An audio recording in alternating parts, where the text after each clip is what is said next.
So, propositional equivalences में we have already discussed tautology. Tautology is a compound preposition that is always true. यानी आपने truth table बनाया और उस truth table का आखिरी कॉलम जो आउटपुट का कॉलम है वो सारे ट्रू हैं या वो सारे ऑन हैं या वो सारे वन हैं, तो दैट मीन्स कि वो जो भी प्रोपोजिशन है that is a tautology, that is always true. और कॉन्ट्रडिक्शन मीन्स कि आपने ट्रुथ टेबल बनाया है और ट्रुथ टेबल के लास्ट वाला जो कॉलम है वो सारे के सारे जीरो हैं या वो सारे फॉल्स हैं या वो सारे ऑफ हैं, that means that is a contradiction. Next is contingency.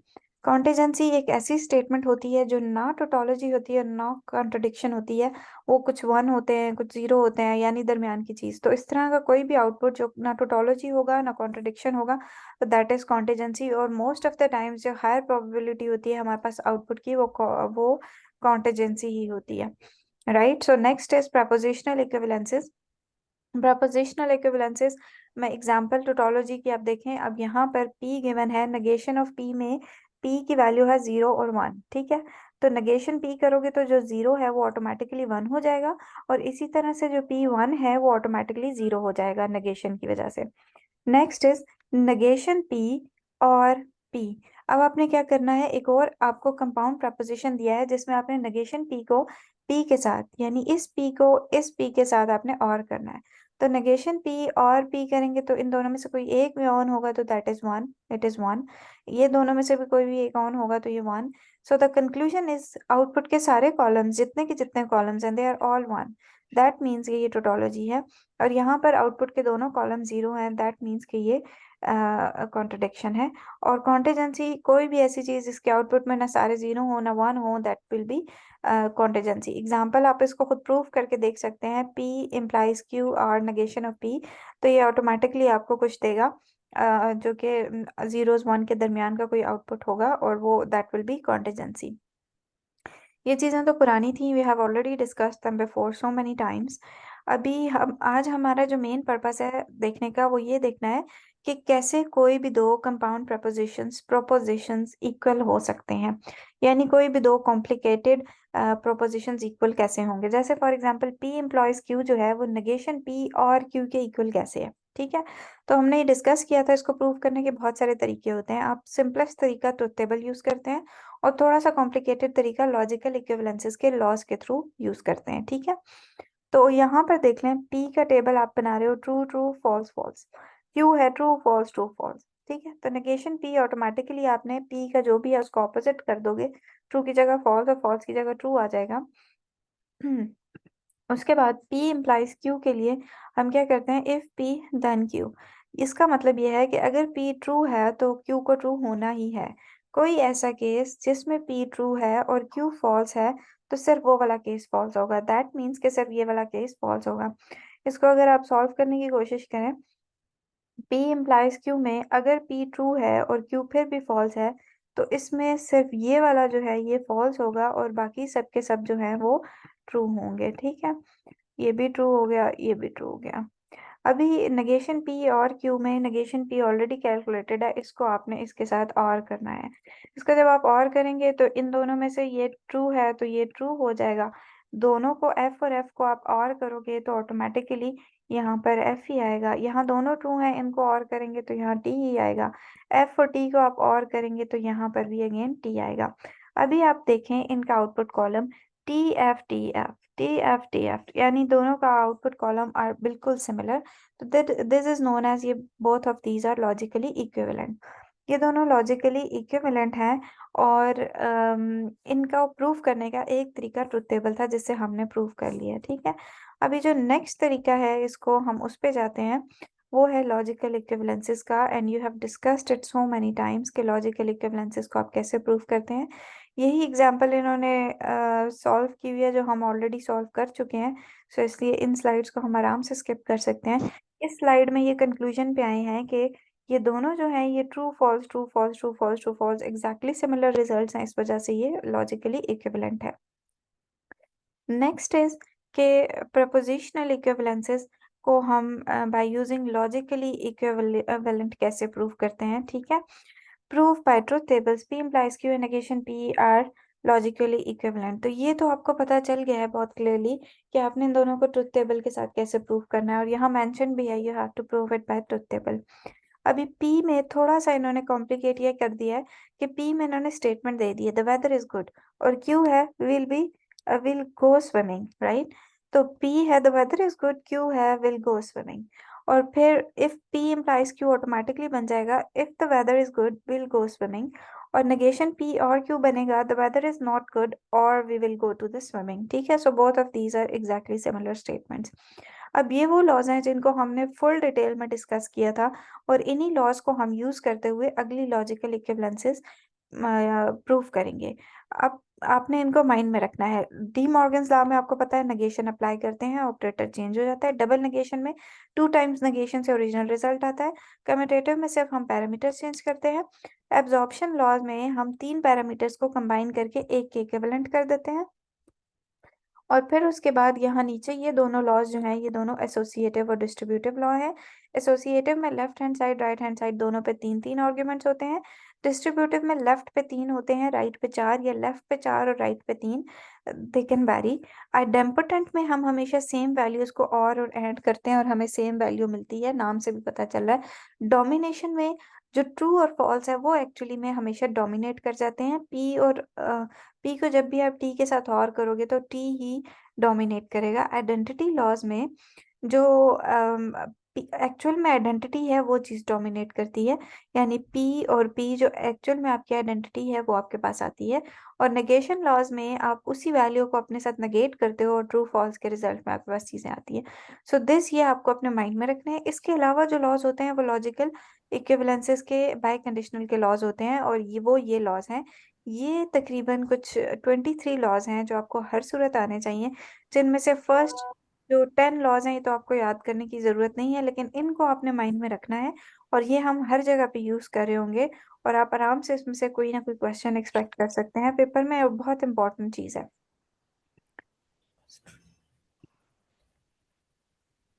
Okay, तो अभी हमने डिस्कस करना है एग्जाम्पल्स को लॉजिकली प्रूव करना है।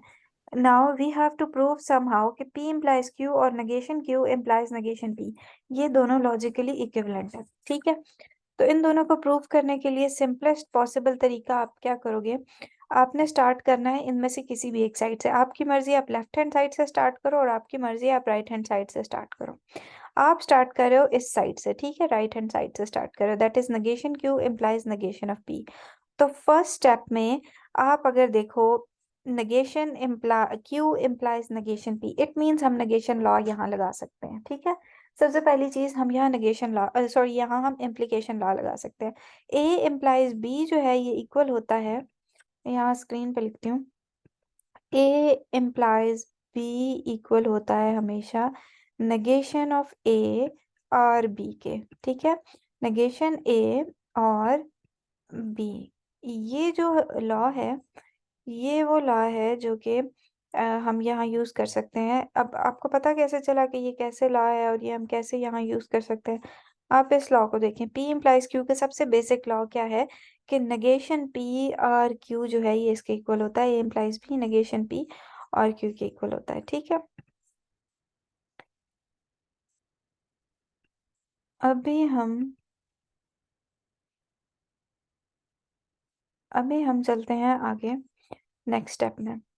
यहाँ देखें इन्होंने अप्लाई किया है नेगेशन P और Q को, नेगेशन P और Q को इस पे अप्लाई किया है। तो जिस पे नेगेशन आप अप्लाई करोगे तो उसके साथ तो ऑलरेडी नेगेशन है, तो ऑटोमेटिकली इसका रिजल्ट जो आपके पास आएगा डबल नेगेशन से Q आएगा, और नेगेशन P वैसे का वैसा रहेगा। सो यहाँ स्टेप में Q or negation of P आपके पास आ गया। ठीक है, अब इसके बाद Q R negation of P के ऊपर फर्दर आपने एक और कम्यूटेटिव लॉ लगाया है, कम्यूटेटिव लॉ लगाया है। और कम्यूटेटिव लॉ में आप क्या करते हो, दोनों साइड के पैरामीटर्स को स्विच कर देते हो, यानी क्यू आर नेगेशन पी है तो आप आराम से नेगेशन पी को पहले लिख सकते हो और क्यू को बाद में लिख सकते हो। ठीक है, ये आपका कम्यूटेटिव लॉ था। अभी अगर आप देखें ये भी खुद एक लॉ है कि नेगेशन पी और क्यू इक्वल होता है पी इम्प्लाइज क्यू के, और ये लॉ हमें कहाँ कहाँ से पता चला है, तो ये लॉ आप बाई कंडीशनल के लॉज और इम्प्लीकेशन के लॉज देखेंगे वहां मौजूद होगा। अब इस पूरी स्टेटमेंट को प्रूव करने के लिए हमने सिर्फ दो लॉज यूज किए हैं। एक हमने यूज किया है पी इम्प्लाइज क्यू, जो कि इक्वल था नेगेशन पी और क्यू के।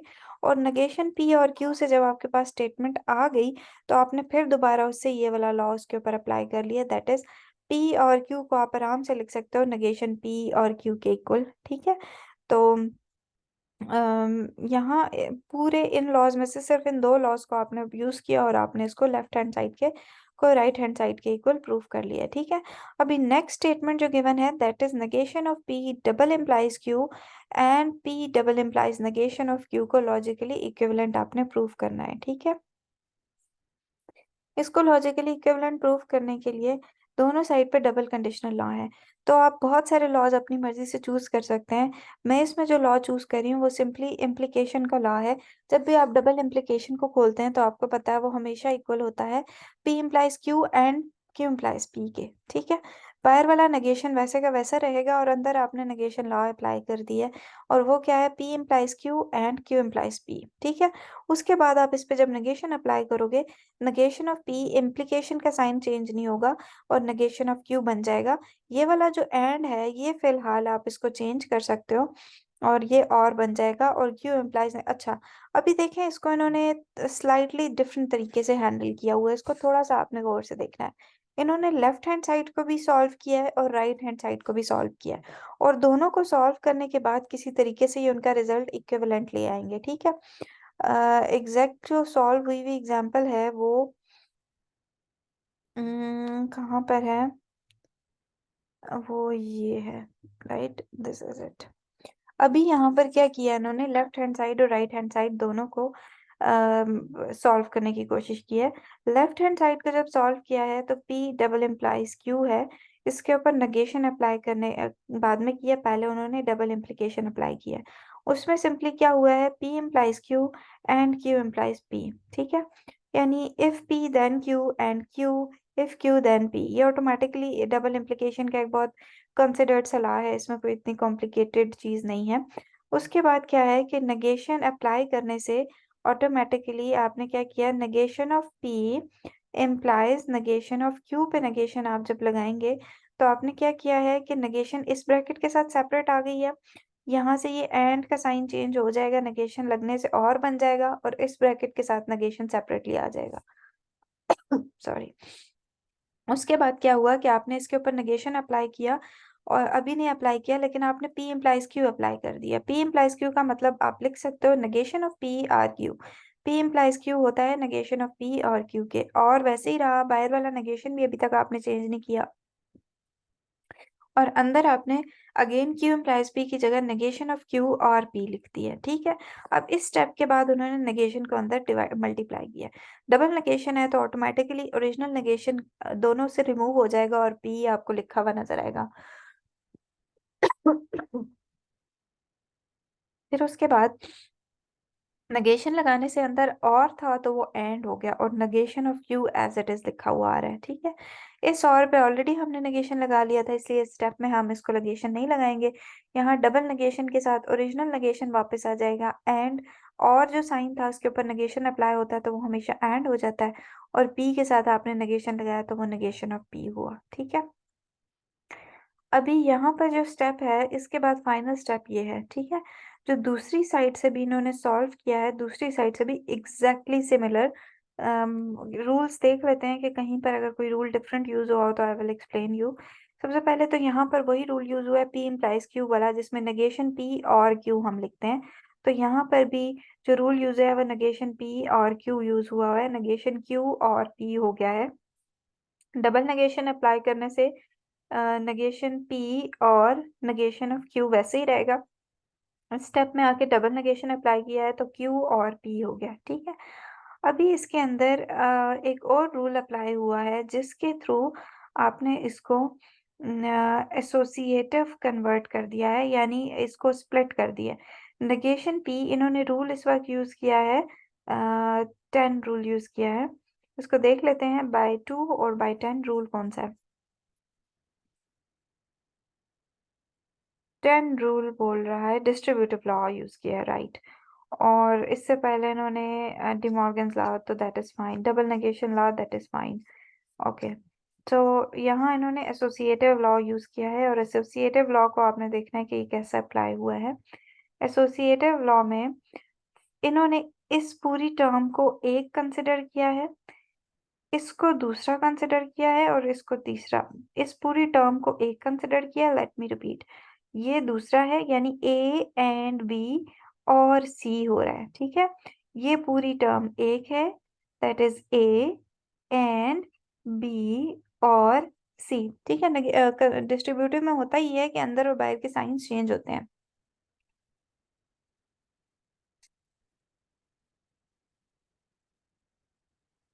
सो यहाँ इस स्टेप में, स्टेप नंबर 11 में डिस्ट्रीब्यूटिव लॉ अप्लाई हुआ है।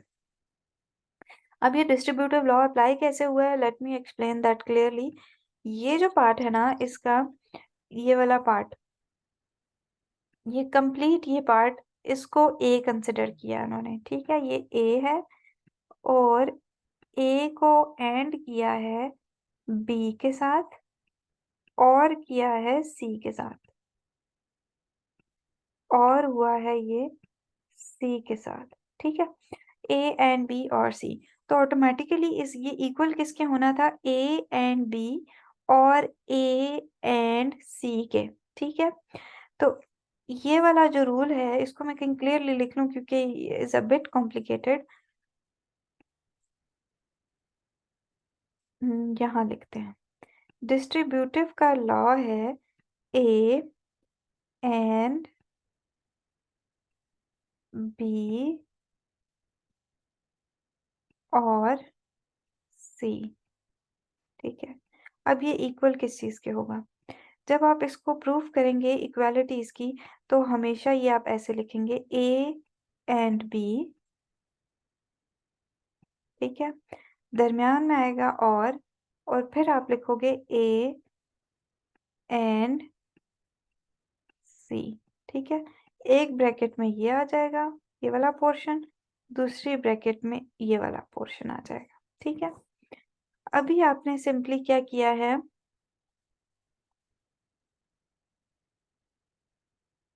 ओके, ए एंड बी और सी, ए एंड बी और ए एंड सी, ठीक है। अभी आपने माइंड में सिर्फ ये रखना है कि ये वाला जो पूरा पार्ट है इसमें, इस केस में ये पूरा पार्ट ए है, ठीक है। ये पार्ट है जी आपका बी, और ये जो पार्ट है ये इस वक्त आपका सी है, ठीक है। तो ये जब रखेंगे तो थोड़ा सा क्लियर हो जाएगा, ए एंड बी और सी। अब ये इक्विवेलेंट किसके है, ये इक्विवेलेंट है ए एंड बी और ए एंड सी के, ठीक है। तो ए तो ये पूरे का पूरा आपने एज इट इज लिख लिया, एंड बी के लिए आप क्यू उठा के लिख लोगे, दरमियान में और आएगा, फिर ये पूरा एज इट इज आप लिख लोगे यहाँ पर, और ये इसने कर लिया एंड पी के साथ, ठीक है। दैट इज पी जो है इस वक्त वो सी की वैल्यू में है, ठीक।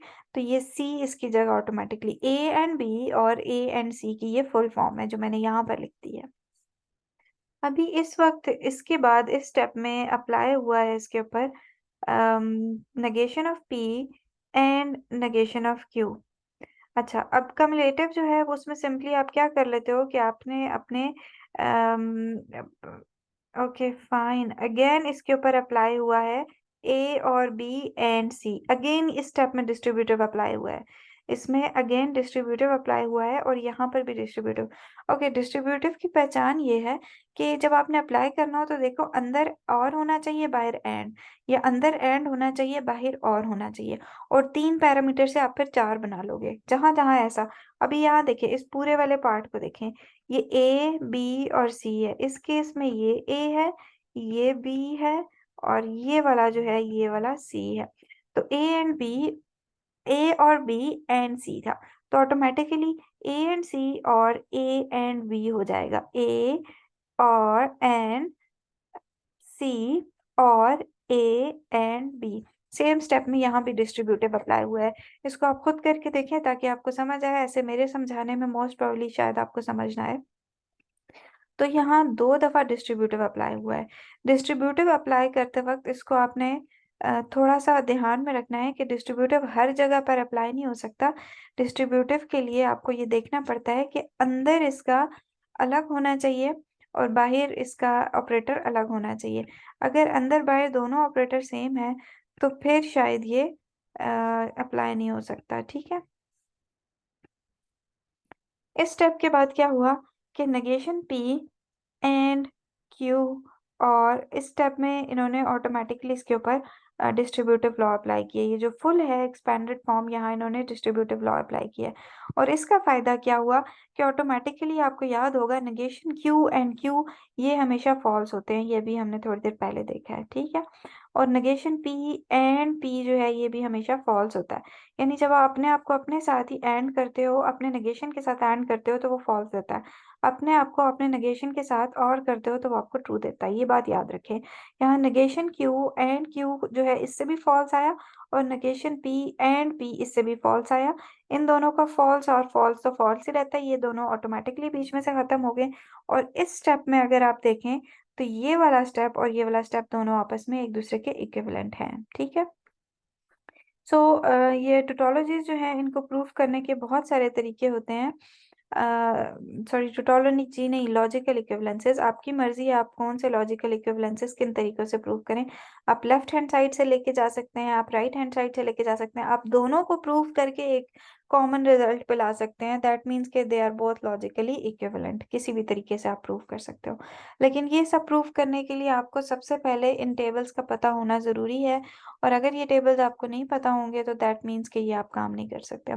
अभी इसी की एक और लॉजिकल इक्विवेलेंस है जिसको हमने प्रूव करना है, और ये है टोटोलॉजी, जिसको हमने आखिर में क्वेश्चन क्या है, show that this whole propositional statement is a tautology without using truth tables. That means we don't have to use truth tables, but we just have to prove them that they are true all the time by all means in their final result. So what actually we have to do is right now, I'm just writing out the statement and then trying to see which side can I use.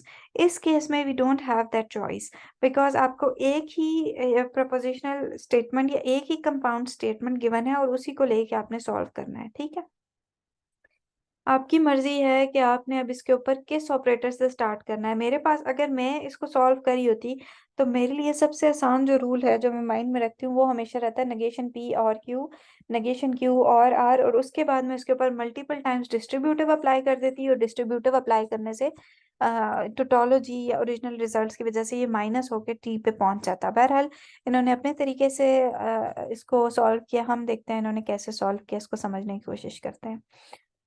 So let's get started. First step में negation apply किया है। ठीक है, अभी इन्होंने rule क्या use किया है, let's prove by Contra positive.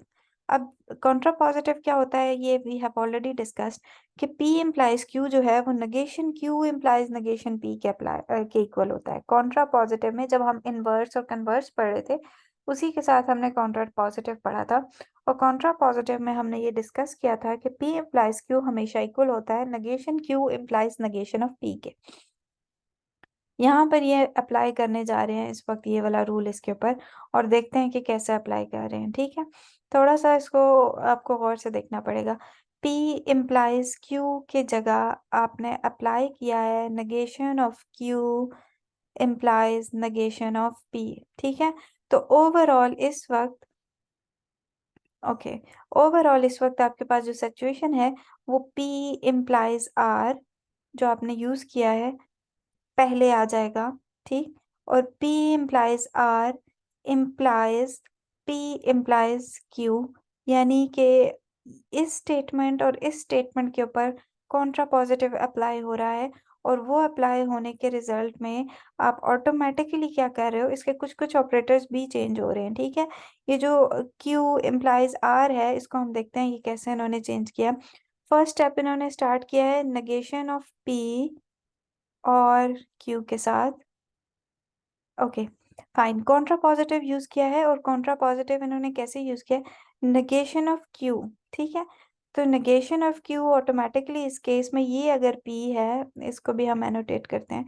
अगर मैं इसको बोलूँ ये मेरा P है, ठीक है, और इसको बोलूँ ये Q है, तो ऑटोमेटिकली मैं क्या करूँगी, सबसे पहले नेगेशन ऑफ Q लगाऊंगी।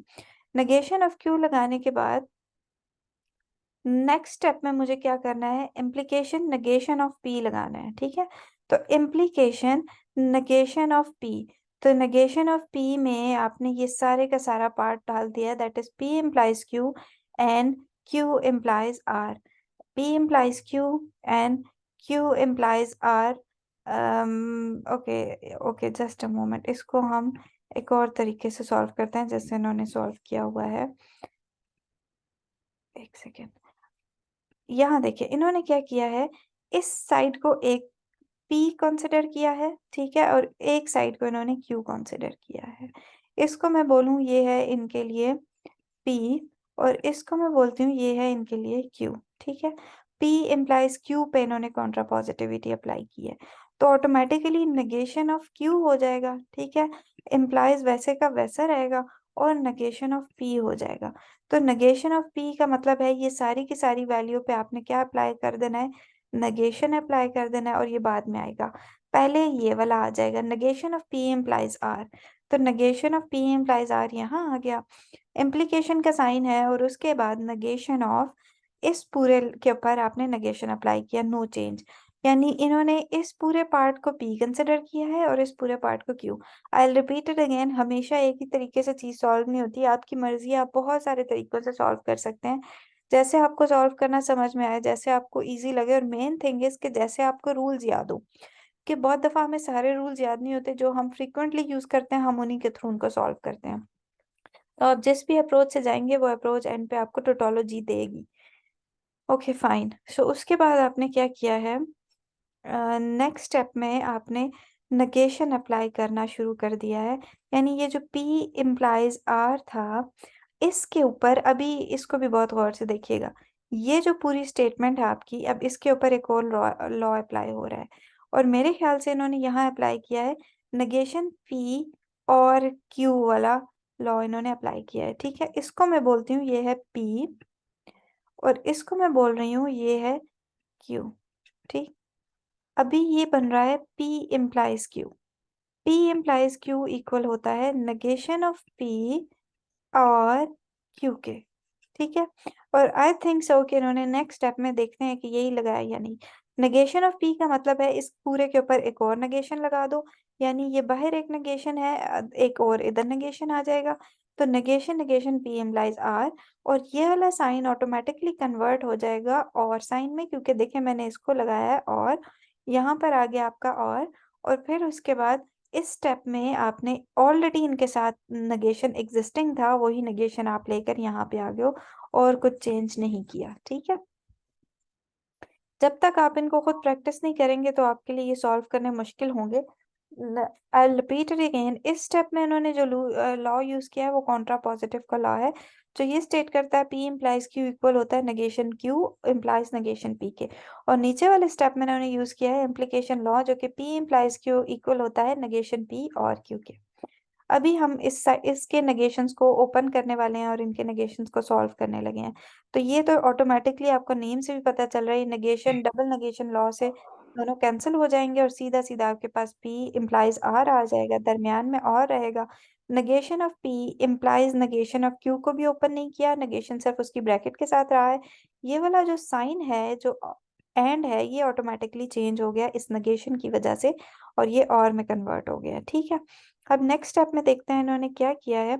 नेक्स्ट स्टेप में शायद डी मॉर्गन्स लॉ अप्लाई करने की कोशिश की है, बिल्कुल डबल नेगेशन लॉ यहाँ अप्लाई हुआ है, इसके बाद यहाँ पर double D Morgan's law apply हुआ है, P इम्प्लाइज R और negation of P implies Q और negation of Q implies R, इसके ऊपर इन्होंने अप्लाई किया है डी मॉर्गन्स लॉ।